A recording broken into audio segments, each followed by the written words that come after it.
ಕಾಡಿಗೆ ಹೋಗಿದ್ದ. ಮತ್ತೆ ಆಮೇಲೆ ಅಲ್ಲಿ ಶಿಕಾರಿ ಬಂದ. ಶಿಕಾರಿ ಮತ್ತೆ ಆಮೇಲೆ ಬೇಟೆನ ಮತ್ತೆ ಹುಡುಕ್ತಿದ್ದ. ಪಕ್ಷಿ ಕಾಣಿಸ್ತು. ಮತ್ತೆ ಪಕ್ಷಿನ ಮತ್ತೆ ಬಾಣದಿಂದ ಗುರಿ ಹಾಕ್ಬಿಟ್ಟು ಮತ್ತೆ ಆಮೇಲೆ ಚುಚ್ಚಿದ. ಅದು ಸತ್ತೋಯ್ತು. ಆಮೇಲೆ ರಾಜನ ಹತ್ರ ಬಿತ್ತು.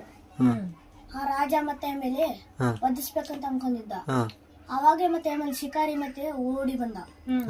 ಮತ್ತೆ ಆಮೇಲೆ ಶಿಕಾರಿ ಅಂದ, ಇದು ಮತ್ತೆ ನನ್ ಬೇಟೆ, ಮತ್ತೆ ಆಮೇಲೆ ಇದು ಮತ್ತೆ ನಾ ಇದನ್ನ ಮಾತೆ ಅಂತೀನಿ, ಇದನ್ ಬೇಟೆ ನಾನ್ ಹೊಡೆದಿದ್ದೀನಿ ನನಗ್ ಬೇಕನ್ನ. ರಾಜ ಏನಂದ?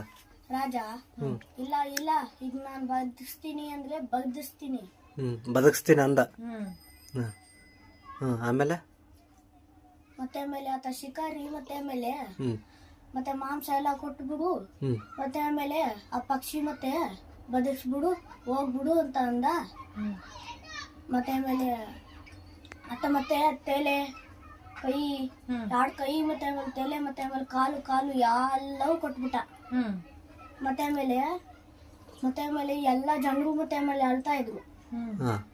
ಮತ್ತೆ ಆಮೇಲೆ ರಾಜ ಮತ್ತೆ ಆಮೇಲೆ ಸತ್ತದ ಅಂತ. ಏನಿದು ಅರ್ಥನೇ ಆಗಲಿಲ್ಲ ನನಗೂ. ಆತಗನೆ ಆಗಿತ್ತು ಸ್ಕೂಲಾಗ. ಅರ್ಥನೇ ಇಲ್ಲ ನೀನ್ ಹೇಳೋದು. ಈಗ ತಲೆ ಕೈ ಕಾಲೆಲ್ಲ ತಗೊಂಡ್ರು. ನನಗೂ ಅರ್ಥ ಆಗ್ಲಿಲ್ಲ ಮಿಸ್ ಏನಂದ್ರು. ಅಲ್ಲ ಕಣ, ಈಗ ಕೈ ಕಾಲೆಲ್ಲ ತಗೊಂಡ್ರಲ್ಲ, ಈಗ ರಾಜ ಬೇಟೆಗಾರನ್ ಕೊಟ್ಟ, ಬರೀ ದೇಹ ಮಾತ್ರ ತಗೊಂಡು ಏನ್ ಮಾಡಿದ ರಾಜ? ರಾಜ ಏನಕ್ಕೆ ಸತ್ತ?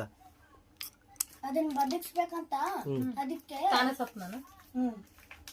ಅತ್ಯಾಕ್ ಸಾಯ್ತ ಮಾಂಸ ಕೊಡ್ಬೇಕಂತ ಅಂದ. ಅದಕ್ಕೆ ರಾಜನೇ ಸತ್ಬಿಟ್ಟು ಅವ್ರಿಗೆ ಬೇಟೆ ಆದ್ನ. ಅದೇಂಗ ಆತನ್ ರಾಜ? ಪಕ್ಷಿನೇ ಬೇಟೆ ಆಗ್ಬೇಕು, ಅತ್ಯಂಗ್ ಬೇಟೆ ಆತನ. ಮತ್ತೆ ಆಮೇಲೆ ಬೇಟೆ ಆಗ್ಬಿಡ್ತಾನ. ಅಯ್ಯೋ ಆತ ಮತ್ತೆ ಆಮೇಲೆ ಆ ಪಕ್ಷಿನ ಮತ್ತೆ ಬದುಕ್ಬೇಕಂತ ಮತ್ತೆ ಆಮೇಲೆ ಅದು ಎಷ್ಟು ಮತ್ತೆ ಆಮೇಲೆ ಭಾರ ಇದ್ದಿರ್ತದ ಎಷ್ಟು ಮತ್ತೆ ಆಮೇಲೆ ಬಾಡಿ ಎಲ್ಲ ಕೊಟ್ಬಿಟ್ಟ. ಪಕ್ಷಿ ಎಷ್ಟಿತ್ತು, ಅದೆಷ್ಟು ತೂಕ ಇತ್ತು ಅದ್ರ ಅಷ್ಟು ತೂಕ ತೊಟ್ಟು ನನಗ್ ಮಾಂಸ ಕೇಳಿದ್ನ. ನನಗ್ ಮಾಂಸ ಬೇಕು ಅಂತ ಕೇಳಿದ್ನ ಶಿಕಾರಿ. ಅದ್ರ ತೂಕದ ಪಕ್ಷಿ ತೂಕದಷ್ಟು ಮಾಂಸ ಕೊಟ್ಟನಂತೆ, ಬೇರೆ ಮಾಂಸ. ಏನ್ ಹೆಂಗ್ ಕೊಟ್ಟ ಮಾಂಸ? ಏನ್ ತೊಡೆ ಕೊಯ್ದು ಕೊಟ್ನಾ? ಇಲ್ಲ, ಮತ್ತೆ ಇನ್ನೊಂದ್ ಕಾಲು, ಕೈ, ಇನ್ನೊಂದ್ ಕೈ, ತಲೆ ಎಲ್ಲ ಕತ್ತರಿಸಿ ಕೊಟ್ನಾ?